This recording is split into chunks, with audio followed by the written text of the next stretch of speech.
사랑하는 성도 여러분, 제가 새해를 이렇게 준비하고 창세기 이제 말씀을 준비하면서 다짐한 마음이 이번부터 시작되는 설교는 좀 짧게 해야 되겠다라는 마음을 제가 갖고 한 50분 설교했던 것을 이제 한 30분으로 한번 줄여볼까 했는데 되겠나 싶어요. 그럼에도 불구하고 오늘 말씀을 짧게 한번 이렇게 준비하면서 그 가운데 하나님께서 주시는 놀라운 은혜가 있을 거라고 생각을 합니다. 여러분 기대하며 혹시 창세기 말씀 다 아는 말씀이니까 라는 마음으로 오셨는지, 아니면 하나님의 나라가 어떻게 시작하고 어떠한 방향으로 흘러갈지 그러한 기대감을 갖고 오셨는지 잘 모르겠지만, 또 어떤 분들은 보니까 에베소서도 6장 말씀을 68번이나 전하셨는데 창세기는 몇 장으로 돼 있어요? 50장. 그럼 도대체 몇 년을 하시는 거야? 그때 주님 오시는 거 아니야? 라는 그 마음이 이렇게 들 수도 있는데 걱정하지 마십시오. 주님께서 부르시지 않는 한 이것도 마칠 수 있을 거라 생각이 됩니다. 여러분, 이제 얼마 있지 않으면 우리가 기도한 대로 사이판 후즈 캠프 셰마학교 아이들과 또 우리 주일학교 아이들이 함께 박 목사님과 10명의 아이들이 이제 호주를 향해서 출발을 하게 돼요. 가기 전에 많은 것들을 준비해야 됩니다. 그 중에 가장 중요한 것은 여권을 준비해야 돼요. 그리고 미국에 들어가기 위해서는 이스타 비자라는 비자를 준비해야 돼요. 비자라는 것은 뭐냐면 그 나라를 방문하는데 그 나라에 들어갈 수 있는 문을 열어주는 거죠. 그래서 여러분 공항에 도착합니다. 그래서 안내 데스크에 가서 여권과 비자와 항공권을 제시하면 거기에서 이 사람이 맞는지 확인하고, 그리고 공항에 있는 검색대를 지나서 다른 물건이 없는지, 위험한 물건은 없는지, 거기에 합당한지 해서 그 문을 통과하게 돼요. 통과하게 되면 여러분 이제 비행기 안으로 들어가서 좌석을 찾고 좌석에 앉으면 이제 드디어 출발하는구나 라는 안도의 한숨을 쉽니다. 그런데 그것으로 끝나는 것이 아니라 공항에 딱 도착하면 이제 그 나라에 들어올 수 있는 마지막인 관문의 문이 그러니까 마지막 문이 있죠. 외국 사람이 영어로 물어봅니다. 왜 방문했습니까? 그러면 한마디 하면 돼요. 투어. 나 여행 왔다 이러면 되죠. 그러면서 하면 돼. 안 되면 한국말로 하면 다 알아들어요. 그런데 거기에서 여러분 합당하지 않는 사람은 그 나라에 입국하지 못합니다. 우리가 집을 들어가거나 어떤 우리가 건물에 들어가서 누구를 방문할 때 분명히 통과해야 되는 문이 있어요. 현관을 통과해야 됩니다. 그리고 그 문을 통과해야지만 들어갈 수 있고, 그 문을 가야만 거실에 안방에 다 들어갈 수 있는 거죠. 여러분 인간은 태어나면서부터 수많은 질문을 하고 태어나요. 아이들이 이 땅 가운데 태어나면서 나는 왜 태어났는지, 내가 왜 살아가야 되는지, 나의 진로가 뭔지, 이 세상에 진짜 신은 있는지, 하나님이 존재하는지.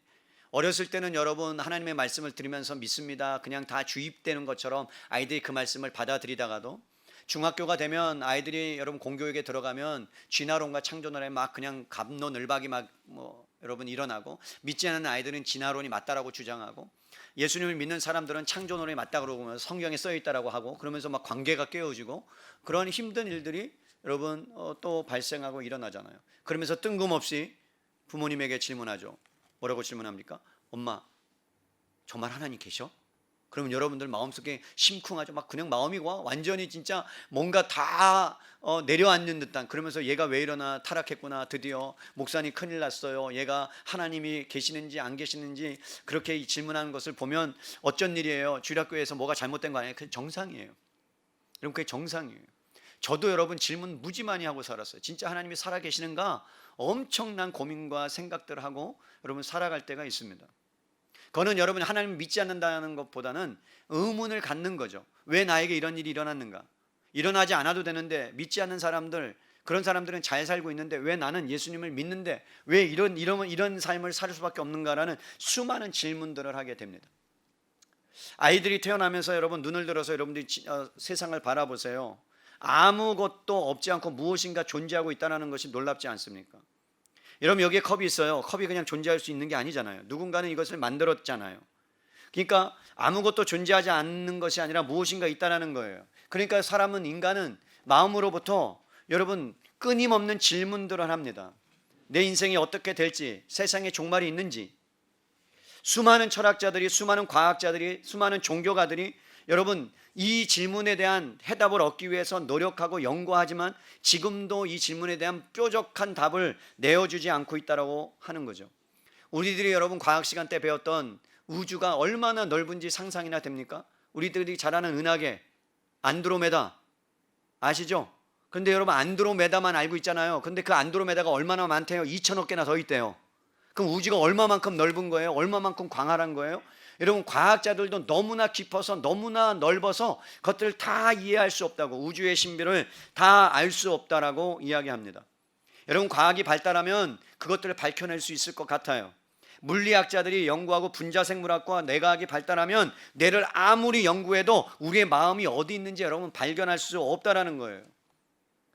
세상은 여러분 삶은 신비로 가득 차고 있기 때문에 그것을 풀어내기 위한 어떠한 하나의 문이 있는데 이 문을 들어가야지만 세상이 보이게 되고 삶을 이해하게 되고 내가 왜 이 땅에 존재해야 되는지, 무엇을 위해서 살아가야 되는지 분명한 것을 깨닫게 되는데, 그래서 여러분 예수님을 믿는다는 것이 무엇이냐, 그리스도인이 된다는 것이 무엇이냐면 우리는 이 문을 이미 통과한 사람이기 때문에 세상을 보는 눈이 열려졌고 세상을 이해하는 것, 그치는 것이 아니라 여러분 세상과 삶을 해석할 수 있는 사람이 되었다는 게 그리스도인이 되었다는 거예요. 그렇다면 세상을 해석한다는 게 뭘까요? 삶을 해석한다는 게 뭘까요? 여러분 인간은 이성을 가진 존재입니다. 이성을 가졌기 때문에 무엇이든지 이해해야지만 여러분 그것들에 대한 것을 만족하며 살아가는 인생이에요. 여러분 이해한다는 것은 이렇게 설명할게요. 사실을 객관적으로 아는 거예요. 뭐라고요? 사실을 객관적으로 아는 거예요. 그렇다면 예를 들어서 이런 거죠. 화성이라는 게 있잖아요. 그죠? 화성이 있는데 지금 우주선을 띄워서 화성에 가서 여러분 뭔가를 발견하려고 그래요. 거기에 생물체가 있느냐 없느냐, 물이 있느냐 없느냐, 그래서 물이 있으면 생명체가 살았다는 증거다라는 과학적인 것을 가지고 화성을 탐사합니다. 그것이 뭐라는 거예요? 이해하는 거예요. 여러분 사람의 뇌가 어떻게 생겼는가? 전두엽이 있고 측엽이 있고 여러분 앞에 뇌가 있고 뒤에 뇌가 있는데 그것을 통해서 어떠한 기전이 발생하는가, 그것들을 어떠한 작용을 하는가, 은하계가 얼마나 넓고 우주는 정말로 팽창해 가고 있는가. 여러분 신기한 건 우주가 팽창하고 있는 거 아세요? 여러분 우주가 팽창하고 있어요. 더 넓어지고 있다는 말이에요. 그것은 이해입니다.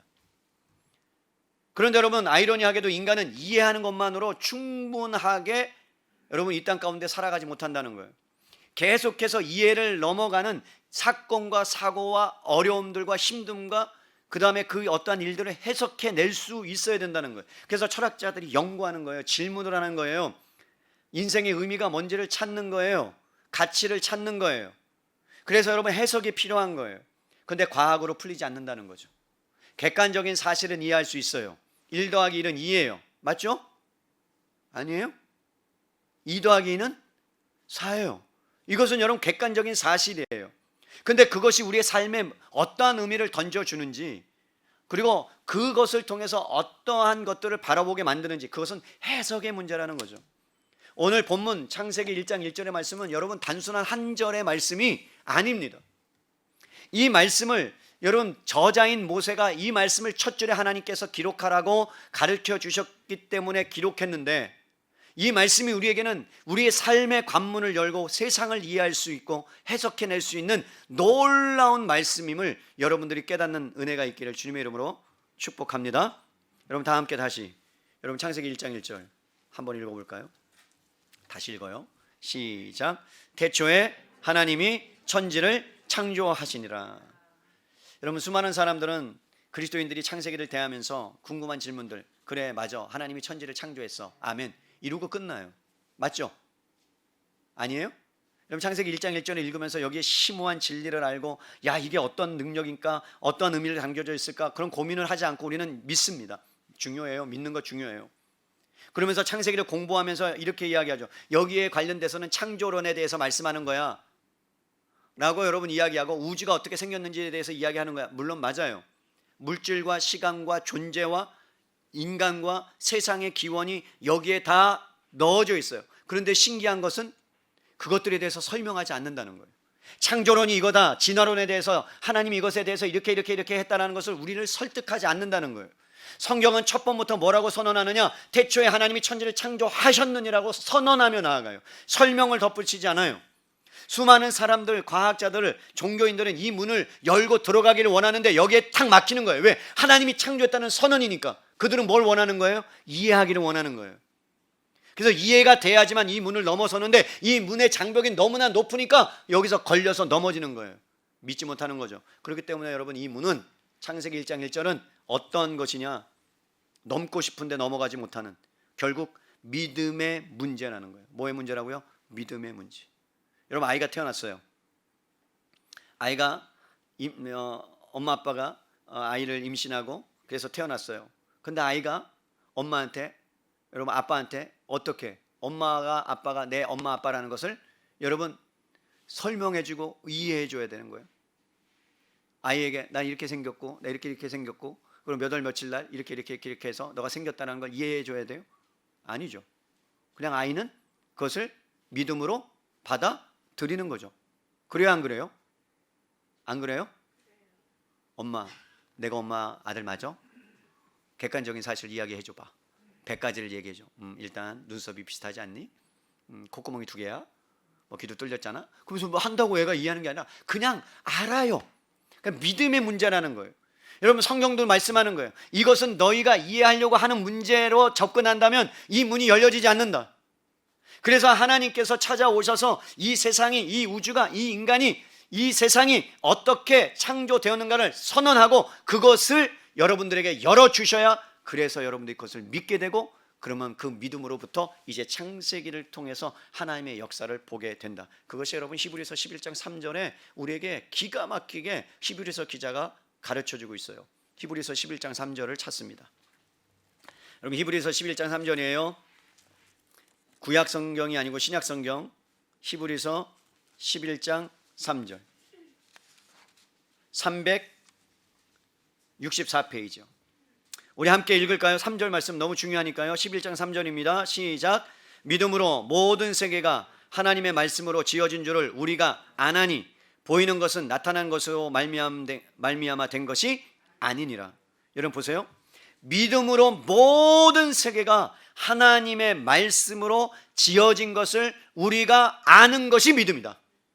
그러면 여러분, 그 믿음은 우리가 믿은 게 아니라 하나님께서 찾아와 주셔서 계시의 정신 무대를 열어주듯이 창조하셨다는 것을, 그리고 만드셨다는 것을 우리에게 깨닫게 해 주셨기 때문에 여러분, 우리가 그것을 깨닫고 안다. 그래서 여러분, 이 문은 어떤 세상의 학문으로도 과학으로도 여러분 증명해 낼 수 없는 것이고, 그래서 우리가 창세기 1장을 가지고 과학적인 증거의 싸움을 사실은 여러분 할 필요가 없어요. 그냥 선언이요, 선포예요. 하나님이 하신 거예요. 아멘.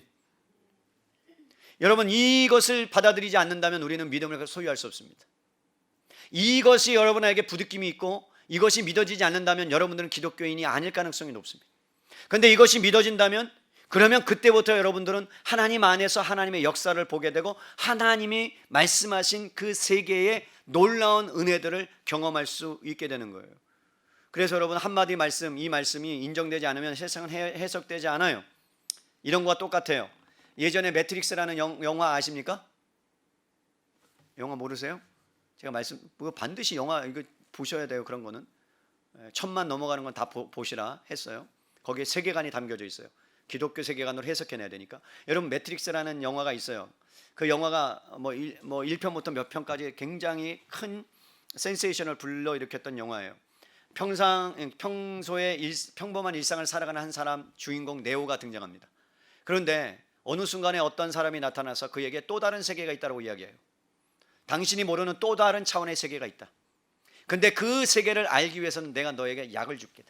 빨간색 약을 먹으면 그 세계를 보게 되고 가게 되고 넘나들 수 있고, 파란색 약을 먹으면 그것을 볼 수 없다. 너가 택해야 된다. 그래서 여러분, 이 네오가 고민하다가 뭐래요? 빨간색 약을 먹죠. 빨간색 약인 거 맞을 거예요. 내가 찾아보고 올려다가 어쨌든 둘 중에 하나 약을 먹었고, 그러면서 여러분, 보이지 않는 또 다른 차원의 세상을 넘나들어요.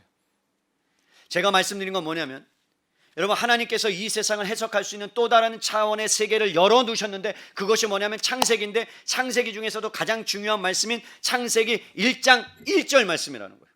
태초에 하나님이 천지를 창조하셨다. 이 말씀이 여러분 안에 하나님의 은혜 가운데 열어 보여주시지 않으면, 그래서 그 말씀을 여러분들이 먹고 그 안으로 들어가면 삶이 해석되어져요. 그럼 삶이 해석되어지면 어떤 은혜가 있느냐? 여러분 안에 삶을 바라볼 때 하나님의 관점으로 바라보니까 여러분의 인생의 평안함과 안정감과 든든함이 여러분 안에, 여러분 평생 동안 그 하나님의 은혜를 경험하며 살아갈 수 있다는 거죠. 그럼 모세가 창세기 1장 1절을 통해서 우리에게 전해주고 싶은 메시지가 뭐냐? 여러분, 단순히 창세기 1장 1절 보세요. 태초에 하나님이 천지를 창조하셨느니라. 몇 자예요? 5글자. 그죠?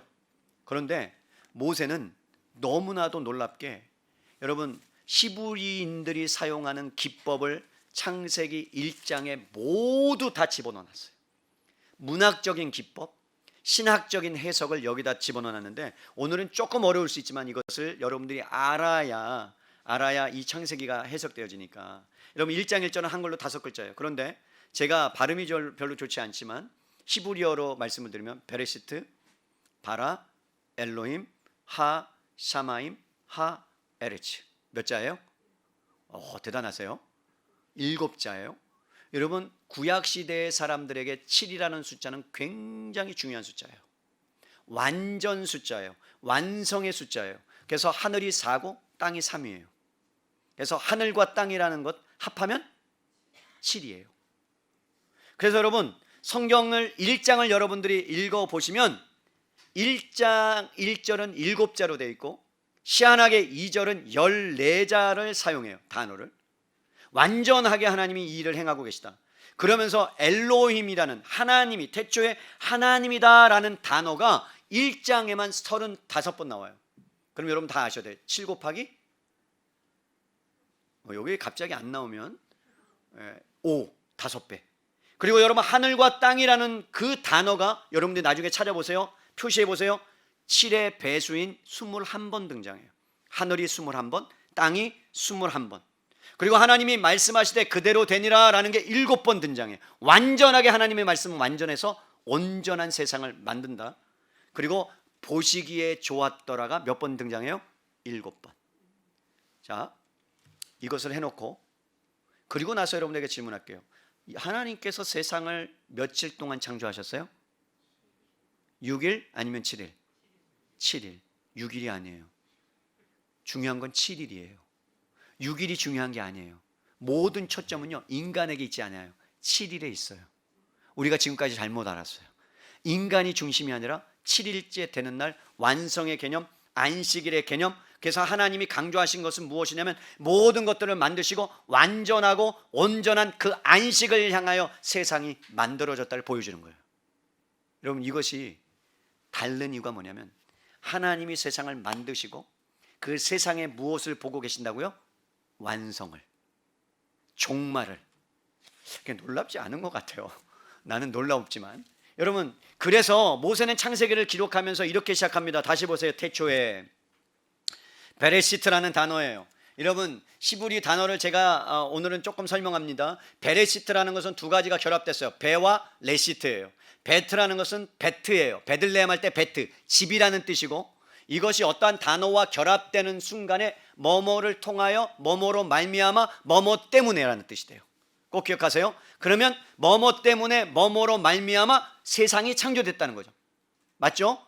그리고 레시트라는 단어는 시작이에요. 뭐뭐 때문에 시작이 됐고, 뭐로 말미암아 시작이 됐고, 뭐를 통하여 시작이 됐다. 그러면 그것이 뭔지를 우리가 오늘 말씀을 통해서 발견하게 될 거고요. 그래서 여러분, 세상의 모든 시작을 하나님께서 가르쳐 주시고 시작의 알림을 가르쳐 주는 단어가 태초의 베레시트라는 단어입니다. 그런데 여러분 생각해 보세요. 베레시트라는 단어 안에 태초기 때문에 시간이 개입되기 시작했는데 하나님은 시간을 초월합니까? 안 합니까? 초월하신 분이죠.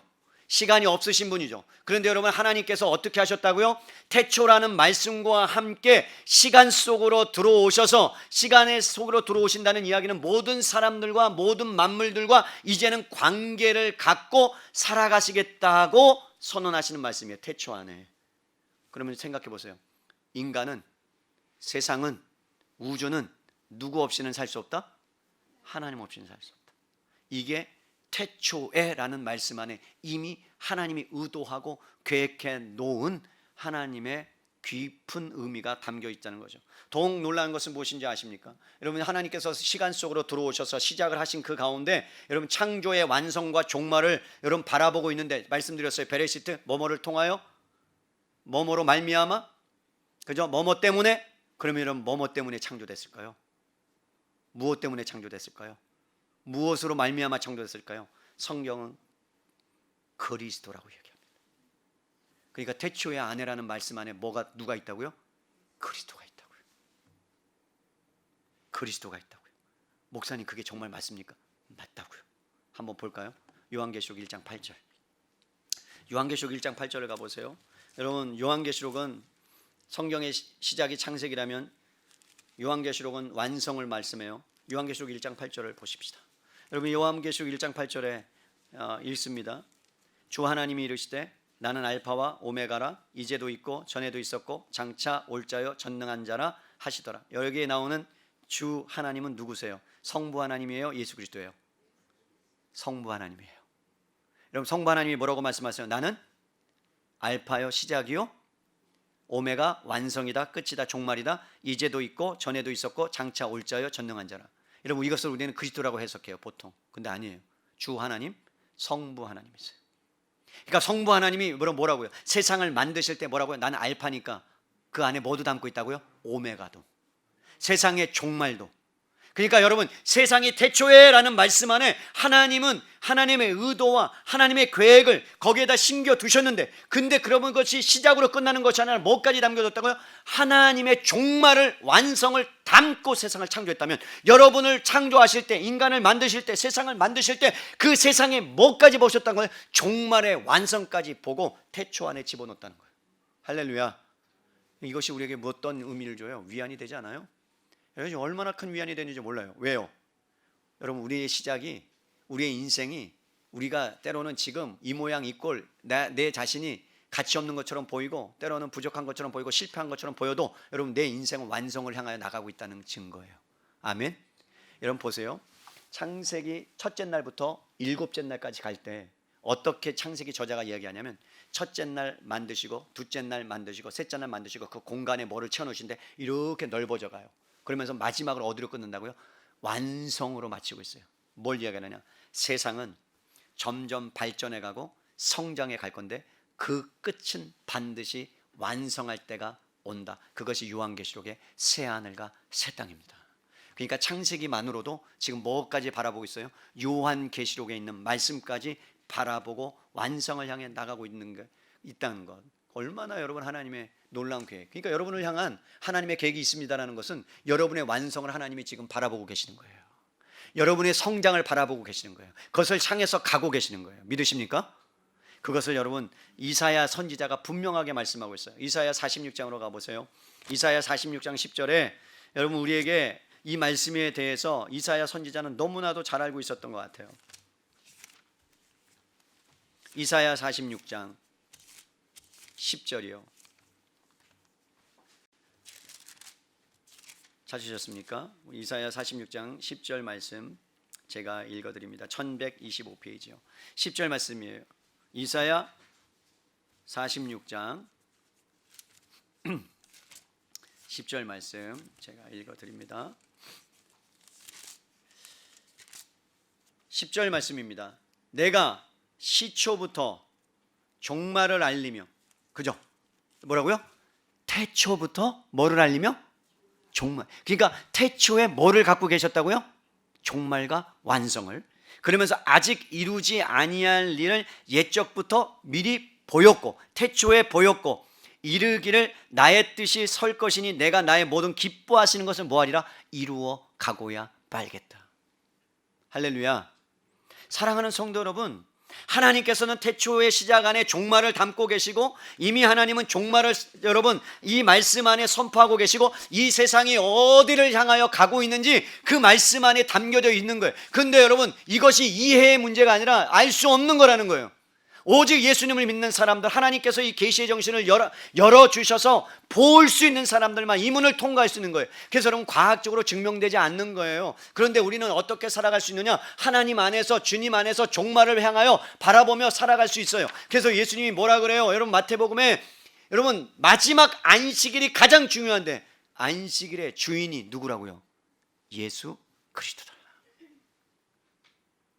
그러면 여러분 하나님이 안식일을 창조하시고 안식일을 만드시고 쉬셨다고 했을 때 그 주인이 누구라고요? 예수 그리스도. 결국은 여러분 시작이 예수 그리스도요, 마침도 예수 그리스도로 끝나게 될 거예요. 그것이 요한계시록 21장 5절에서 6절에 나와요. 여러분 요한계시록 넘어가 보세요. 저만 막 흥분하는 것 같아요. 너무 좋아서. 요한계시록 21장 여러분들에게도 깨닫는 은혜가 있기를 바랍니다. 21장 5절 6절이요. 여러분 21장 5절 6절 421페이지 찾으셨나요? 만물을, 자 보좌에 앉으신 이가 이르시되 보라 내가 만물을 새롭게 하노라 하시고 또 이르시되 이 말은 신실하고 참되니 기록하라 하시고 또 내게 말씀하시되 이루었도다. 나는 알파와 오메가요 처음과 마지막이라. 내가 생명수의 샘물을 목마른 자에게 값없이 주리니. 여러분 무슨 말씀이에요? 보좌에 앉으신 이는 누구예요? 예수 그리스도. 예수님이 알파와 오메가래요. 그러니까 지금 태초에 그리스도를 통해서 시작했어요. 그리스도로 말미암아 시작했어요. 그리스도 때문에 이 세상이 지어진 거예요. 여러분들이 아니에요. 여러분들을 창조하기 위해서 지은 게 아니에요. 예수님 때문에, 예수님으로 말미암아, 예수님을 통해서 이 세상이 지어진 거예요. 하나님의 뜻을, 그래서 그리스도께서 완성하시겠다는 것을 태초라는 단어 안에 이 세상의 역사의 주인공이 누구냐? 여러분 예수 그리스도로 시작해서 그리스도로 말미암아 종말이 완성될 것을 예수님이, 하나님께서 이 태초라는 단어 안에 넣으셨어요. 이것이 명확하게 드러나는 게 골로새서 1장 16절로 17절이에요. 여러분 골로새서로 가보세요. 이것을 골로새 저자가, 여러분 바울이 명확하게 우리에게 선명하게 말씀해주고 있어요. 골로새서 1장 16절로 17절. 324페이지요. 제가 읽어드려요. 만물이 그에게서 창조되되, 만물이 누구로부터요? 예수 그리스도로부터 창조되되 하늘과 땅에서 보이는 것들과 보이지 않는 것들과 혹은 왕권들이나 주권들이나 통치자들이나 권세자들이나 만물이 다 그로 말미암고, 예수 그리스도로 말미암고, 누구를 위하여 창조되었고요? 누구를 위하여? 예수 그리스도를 위하여 창조되었고, 또한 그가 만물보다 먼저 계시고 만물이 그 안에 함께 섰느니라. 그러니까 우리는 누구 안에 있었다고요? 이미 예수 그리스도 안에. 창세기 보면 창세 전에 너희를 택하사 하나님의 자녀 삼으시고 거룩하고 흠이 없게 하시려고. 그러니까 여러분 태초라는 단어를 읽으면 이렇게 읽어야 돼요. 예수 그리스도로 말미암아, 예수 그리스도 때문에, 예수 그리스도를 위하여 세상이 창조되었어요. 아멘. 주인공은 여러분 결국은 하나님이 되시는 거예요. 우리가 존재하는 이유, 세상이 존재하는 이유, 저와 여러분이 사는 이유가 뭡니까? 여러분 모든 만물은 예수님으로부터 창조되었다고 골로새서 기자가 말한다면, 모든 만물이 예수님과 관계하며 살아가야 된다고 말한다면, 예수님을 위하여 창조되었다고 말한다면, 예수님만이 우리의 여러분 생명이고 완성을 향해 가는 유일한 길이에요. 그래서 요한복음 14장 6절에 나는 곧 길이요 진리요 생명이니 나로 말미암지 않고는 아버지께로 올 자가 없다. 여러분 그 길만이 이 세상을 해석할 수 있는 열쇠예요. 예수님을 떠나서는 살 수 없어요. 이게 인생의 본질이에요. 여러분 물고기는 물을 떠나면 죽어요.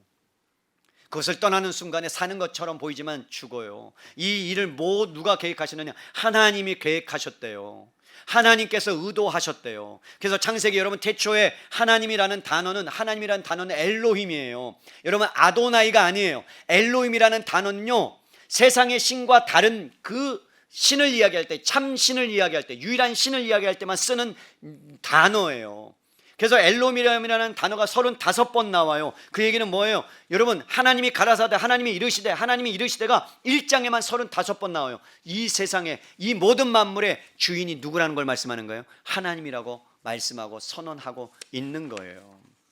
사랑하는 성도 여러분, 이 세상의 주인은 하나님인 줄로 믿습니다.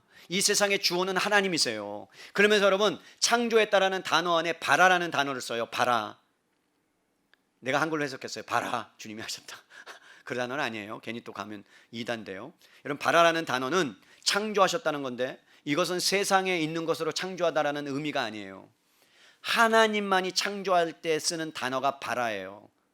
많이 안 쓰였어요. 여러분, 구약 성경에 얼마 안 쓰였어요. 창세기에만 독특하게 나타나는 단어예요. 그 외에 사람이 창조하다 만들다는 것은 아싸라는 단어를 써요. 그러니까 지금 히브리인들은 철저하게 이 세상을 누가 창조했다라고 믿는 거예요? 하나님이 창조했다라는 것을 쓰는 거예요. 여러분 잘 보세요. 우리가 영어를, 아이들이 이제 외국에 가면 영어를 할 때 가장 힘든 것이 뭐냐면 he하고 she가 좀 발음이 좀 다르다 할 때 있어요. she는 남자를 가리켜요. 그죠? she는 여자를 가리켜요. 그런데 남자와 여자 이 주어가 서로 바뀌게 되면 여러분 어처구니 없는 일이 일어나요. 성경에 뭐라고 말씀하냐? 이 세상의 주인이, 주어가, 모든 것의 주어가 하나님이다 라고 했는데 어느 순간에 내가 주어가 되는 순간에 세상이 뒤틀려 버리는 거예요. 여러분, 이 세상의 사람들은 자신이 주어가 되어서 살아가요. 모든 것이 자기 중심으로 살아가요. 내가 열받으면 화나고 분노하고, 그 다음에 내가 좀 더 여러분 손해를 보면 힘들어서 어려워서, 그 다음에 고통스러워서 여러분 어떻게 해도 상관없는, 나와 상관없는, 다른 사람과 상관없는 삶을 살아내는 것. 여러분, 모세는 이 세상의 주인이 하나님이라고 말씀하고 있는 거예요. 그런데 주인 없는 세상이 아니라 주인이 있는 세상이다. 여러분, 예전에 시골에 가보면 주인 없는 집에 들어가 본 적 있습니까? 폐가? 예전에는 여러분 여름 수련회나 여름 성령학교 중고등부 하면요 꼭 했던 게 있어요. 막 땅을 파서 관을 묻어요. 그래서 관 속에 들어가는 것을 했어요. 그런 거 해보셨어요? 그래서 막 못질을 해요. 못질을. 그 얼마나 두려운지 몰라요. 막 흙도 뿌려. 그러면서 기도하라 그러고 그런 것들을 했어요. 여러분 안 해보셨어요? 안 해봤고 나만 독특해.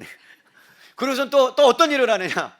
놀라운 것은 뭐냐면 이 안에 죽은 사람이 있다고 그러는 거예요. 죽은 사람이. 이 문을 열면 죽은 사람 얼마나 힘들어요. 그랬더니 우리 성록이가 이 문을 여는 순간에 그 앞에 죽은 사람이 있다는 거예요. 난 진짜 시체가 있는 줄 알아요. 막 두렵고 떨리고 막 문을 딱 열었어. 뭐가 있는 줄 아세요?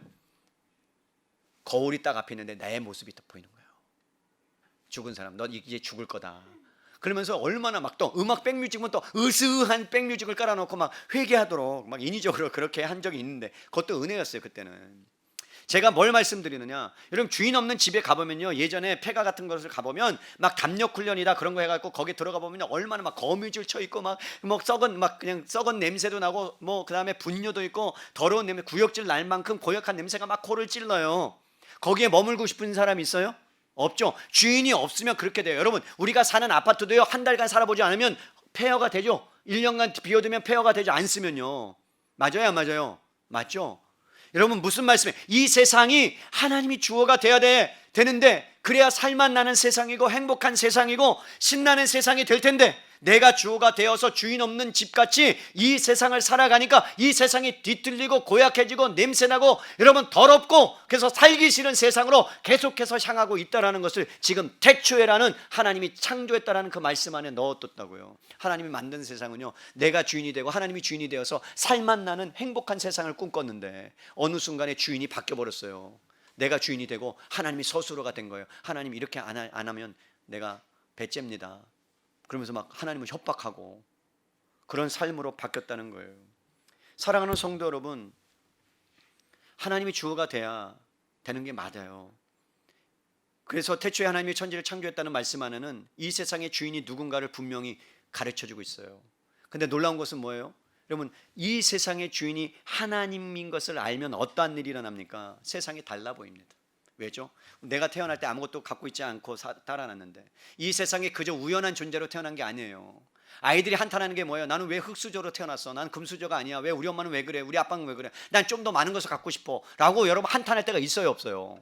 있죠. 그런데 여러분 이 말씀이 정말로 그들 가운데 임하기만 하면, 우리 가운데 임하기만 하면 여러분 이 세상의 주인 모든 만물을 창조하신 하나님께서 분명한 의도와 계획과 뜻을 갖고 있다면 그 인생이 지금 못난 것처럼 보이고 실패한 것처럼 보여도 하나님은 완성을 향하여 당신이 그 일을 행하고 계신다는 것을 아이들과 깨닫게 되면 그러면 그 인생은 비참한 인생이 아니라 놀랍고 하나님의 역사를 이루는 그러한 놀라운 인생으로 저는 변화될 줄로 믿어요. 아멘. 그것이 하나님께서 태초에 하나님이 천지를 창조했다는 말씀이에요. 그래서 우리는 하나님이 주신 이 선물을 누리면서 살아가야 되는 거예요. 얼마나 여러분 위안이 되는 말씀인지 몰라요. 그 주인 되신 하나님이 어떤 하나님이에요? 엘로힘 하나님이래요. 시간을 초월하고, 그 다음에 여러분 세상을 초월하고 피조물과 만물을 다스리는 분, 모든 것을 소유권을 갖고 계신 분이라고 성경은 말씀합니다. 여러분 세상을 만드셨으니까, 여러분 차가 고장나면 차가 고장난 그 매뉴얼을 보면 고칠 수 있어요. 맞죠? 그래 안 그래요? 제가 디젤차가 있는데 갑자기 겨울이 되니까 연비가 11km 뛰었던 게 6.5km밖에 안 뛰는 거예요. 막 연비가 확 떨어진 거예요. 그래서 제가 확 화가 났죠. 왜 차가 왜 이래? 그러면서 제가 여러분 연구하기 시작했어요. 차를. 저 아시잖아요. 제가 그 자동차 정비소에 맡기지 않고 저는 연구해서 내가 고친다. 그래서 망가뜨리는 게 다반이다. 그래서 새 차를 산다. 보통 제 컨셉인데. 그래서 여러분 고치기 시작했어요. 근데 문제가 딱 뭐냐면 그 배기가스가 디젤에서 나오는데 그 배기가스가 카본을 발생시키고 카본이 발생되면 여러분 연소통, 통으로 들어가야 되는데 통이 꽉 막혀버리는 거예요. 그래서 몇 가지 밸브가 있어요. 그래서 그 밸브를 꺼내서 그것을 녹일 수 있는 것을 칙칙칙칙칙 뿌리면 그것이 녹여진다는 것을 매뉴얼을 통해서 제가 봤어요. 그래서 담대하게 여러분 기계를 가지고 제가 풀기 시작했어요. 그래서 여러분 그 다음에 인터넷에서 저렴한 그것을 녹일 수 있는 것을 가지고 막 녹였어요. 그리고 다시 역순으로 결합해 놨어요. 차 연비가 좋아졌을까요? 안 좋아졌을까요? 좋아졌어요. 13km. 그렇다고 나한테 오지 마세요. 제 것만 알아요. 제가 뭘 말씀드리느냐, 매뉴얼이 있으면 고치기 쉽단 말이에요. 하나님이 세상을 만드셨어요. 의도하셨어요. 계획하셨어요. 여러분도 만드셨어요. 그러면 여러분들이 갖고 있는 인생의 모든 문제의 근원적인 해결은 누구한테 있다고요? 하나님한테 있다고요. 하나님이 그것을 알고 계시다고요. 하나님이 해결하신다는 거예요. 그 완성을 향하여 하나님이 예수님을 통하여 예수 그리스도로 말미암아 여러분들을 거기까지 이끌고 가겠다라고 하신다면 여러분 든든해요, 안 든든해요? 든든하잖아요. 위로가 되잖아요. 하나님께서 원하시는 세상으로 그렇게 여러분 만들어서 주님이 주인 되고 주님이 주어 되고 우리는 서수로가 되면 이 세상은 정말로 여러분 아무리 폭풍우가 몰아치고 세상이 망할 거다라고 생각하고 기근이 일어나고 전쟁의 소문이 일어나도 여러분 놀라운 것은 막 미국에서 막 영하 50도까지 내려간 데가 있잖아요. 어떤 때는 여러분 겨울인데 여름이 온대요. 그래도 두려워하지 않는 이유가 있어요. 왜요? 세상은 완성을 향해서 간다니까요. 하나님이 그렇게 만드시고 그렇게 일하시고 계신다는 것을 여러분 믿을 수 있기를 바랍니다. 말씀을 정리해요. 여러분 하나님을 믿는다는 게 뭐냐? 여러분이 예수님을 믿는다는 게 뭐냐? 하나님의 창조하심을 믿는다는 것이요. 그리고 하나님이 태초라는 것 안에 종말과 완성을 향하여 여러분의 인생을 이끌고야 말겠다는 것을 믿는 것이요. 그리고 우리의 인생은 예수님과 함께 관계 속에서만 살아갈 수 있고 그를 떠나서 살 수 없다는 것을 믿는 것이요. 또 하나는 하나님만이 우리의 모든 세상의 주인이요 주어가 된다는 것을 인정하고 고백하고 우리는 스스로로 살아가는 거예요. 스스로는요 동작하는 거예요. 하나님이 가라 그러면 가고 멈추라 하면 멈추고 죽어라 그러면 죽는 인생. 그러면 여러분 이 세상은 변화되고 그리고 하나님이 원하시는 것으로 여러분 훨씬 더 멋지고 아름답게 변화될 줄로 믿습니다. 그 하나님이 여러분의 하나님이세요. 엘로힘의 하나님, 전능하신 하나님. 그래서 여러분의 인생 저 너머에 종말과 완성을 갖고 계시는 하나님 안으로 여러분 깊이 들어가셔서 올 2023년 한 해가 어떤 인생 되기를 원하냐면 태초 안에 여러분의 인생을 빚어가시는 그 하나님을 만나시기를 바라고요. 그리고 여러분의 인생과 세상이 망할 것처럼 보여도 그것이 끝이 아니라 하나님이 주인 되고 하나님이 완성되면 그 안에서의 평안함과 든든함과 하나님의 위로하심과 안아주심의 은혜를 충만하게 경험하시는 복된 한 해가 되시기를 주님의 이름으로 간절히 축복합니다. 아멘.